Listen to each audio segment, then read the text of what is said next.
The digital এডুকেয়ারে সকলকে আবার স্বাগত। আমি বিশ্বজিৎ সরকার, ইতিহাস বিষয় শিক্ষক। আজকে আরেকটা ভিডিও নিয়ে আসছি দশম শ্রেণীর যে প্রথম অধ্যায় ইতিহাসের ধারণা, সেখান থেকে আরেকটা ভিডিও নিয়ে আসছি। সেটা হচ্ছে 4 নম্বরের জন্য একটা প্রশ্ন। আলোচ্য বিষয় হচ্ছে 4 নম্বরের প্রশ্ন।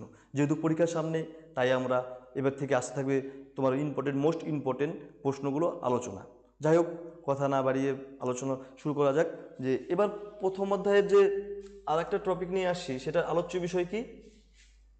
ইতিহাসের উপাদান হিসেবে জীবনের ঝড়পাতা।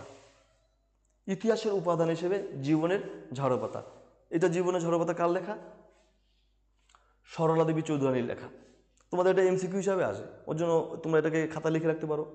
তো এখানে কি বলছে যে ইতিহাসের উপাদান হিসেবে জীবনের ঝড়পাতার যে ভূমিকা রয়েছে, সেখানে কি বলছে?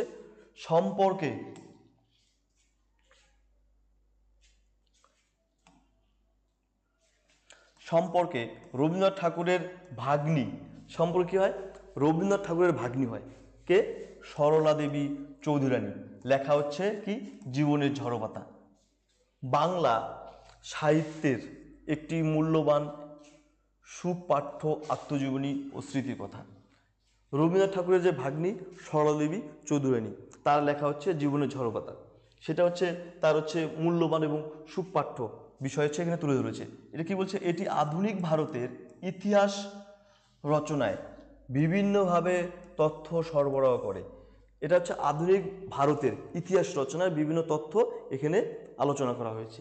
তারপরে প্রথম পয়েন্ট কি বলছে? বৈপ্লবিক কর্মকাণ্ড। সেই সময়কার যে ভারতবর্ষে যে পরাধীন ভারতের বিপ্লবীদের কাজকর্ম কীরকম ছিল, সেই সময়কার তাদের কাজকর্ম কীরকম ছিল, সেটা এখানে আলোচনা করা হয়েছে। যে সরলা দেবী চৌধুরানী যে বিপ্লবীদের কার্যকলাপ কীরকম ছিল, সেটা সুন্দরভাবে এখানে তুলে ধরেছে। সেই পয়েন্টটা এখানে আমরা আলোচনা করব। কি বলছে? সরলা দেবী চৌধুরানী ভারতের ব্রিটিশ বিরোধী সশস্ত্র বিপ্লবী আন্দোলনকে সমর্থন করেছেন। ব্রিটিশ বিরোধী যে সমস্ত আন্দোলন ছিল, সমস্ত আন্দোলনকে সে সমর্থন করেছে। তার সাথে সাথে কি বলছে? তিনি সহিংস বিপ্লবের দ্বারা ভারতের স্বাধীনতা অর্জনেরও স্বপ্ন দেখতেন। তারপর কি বলছে? জীবনের ঝড়পাতার ছত্রে ছত্রে ভারতের সশস্ত্র বিপ্লবী কর্মকাণ্ড সম্পর্কে নানা তথ্য ছড়িয়ে ছিটিয়ে রয়েছে।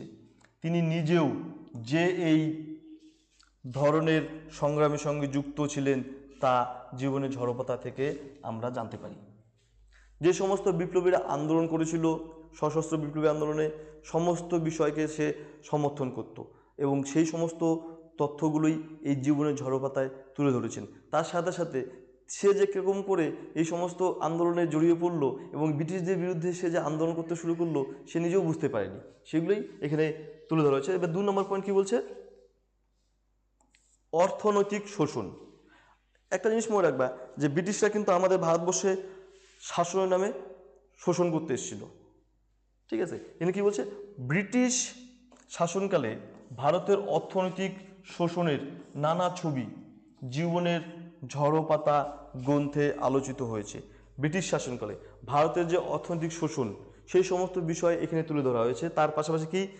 নীল চাষি, চা বাগানের কুলি, শ্রমিক, সাধারণ খেটে খাওয়া মানুষ কিভাবে ব্রিটিশ এবং তাদের সহযোগীদের অত্যাচার ও শোষণের শিকার হয়েছিল, তা সরলা দেবী চৌধুরানী তার গ্রন্থে স্পষ্টভাবে আলোচনা করেছেন। ঠিক আছে?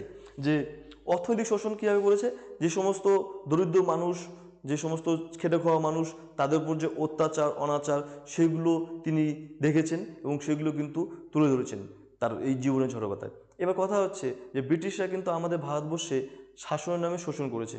বিশেষ করে তারা আমাদের দেশে লুটপাট করে তাদের দেশে পাচার করে দিয়েছে। সেটা কিন্তু তোমরা জানো অল্প অল্প। যাই হোক, সেগুলোই এই জীবনের ঝড়পাতাতে আমাদের যে সরলা দেবী, সেগুলো সুন্দরভাবে এখানে আলোচনা করেছেন।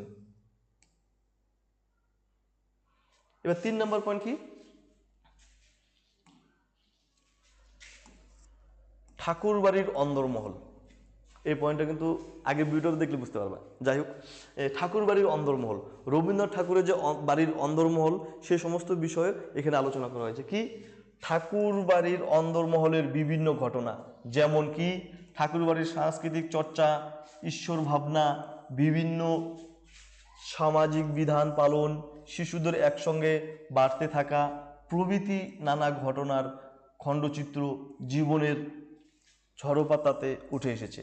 এবার বলতে কি যে ঠাকুরবাড়ির যে কালচার, সাংস্কৃতিক, সে সময় ছোট থেকে বড় থেকে তাদের যে মানে বিষয়, সেগুলো এখানে আলোচনা করা হয়েছে। তার সাথে সাথে কি এগুলি আধুনিক বাংলার সামাজিক ইতিহাসের গুরুত্বপূর্ণ তথ্য। এবার 4 নম্বর পয়েন্ট কি বলছে, স্বদেশী আন্দোলন।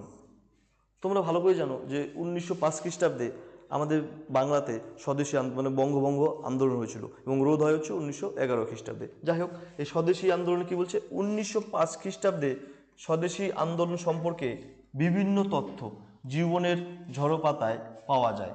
স্বদেশী আন্দোলনের যুগে স্বদেশী পণ্যের উৎপাদন প্রচারের উদ্দেশ্য লক্ষ্মীর ভাণ্ডার নামে একটি প্রতিষ্ঠান গঠন করেন। যে 1905 খ্রিস্টাব্দে যে বঙ্গভঙ্গ হয়েছিল, তার যে স্বদেশী আন্দোলন, সেই সমস্ত বিষয় কিন্তু এই জীবনের ঝড়পাতায় তুলে ধরেছে। বিশেষ করে যে স্বদেশী বয়কট, সেগুলো বর্জন করো, সেগুলো কিন্তু এখানে আলোচনা করা হয়েছে। এবার শেষ পয়েন্ট কি রয়েছে, 5 নম্বর, রবীন্দ্রনাথা স্বামী বিবেকানন্দ মানে রবীন্দ্রনাথ ঠাকুর, সরলা দেবী চৌধুরানী সে যুগের দুই মনীষী। রবীন্দ্রনাথ এবং স্বামী বিবেকানন্দের মধ্যে যোগসূত্র ছিলেন। এই দুই মনীষীর প্রতি সরলা দেবীর কেমন দৃষ্টিভঙ্গি, মূল্যায়ন ছিল, তা এই বই থেকে জানা যায়। যে এই দুইজন মনীষী রবীন্দ্রনাথ ঠাকুর এবং স্বামী বিবেকানন্দ যে যোগসূত্র ছিল, সেটা কিন্তু তার এই জীবনের ঝড়পাতাতে তিনি তুলে ধরেছেন। যে তার এই দুইজন হচ্ছে বিশেষ করে তার বিখ্যাত মনীষী বলে তার মনে হয়েছে।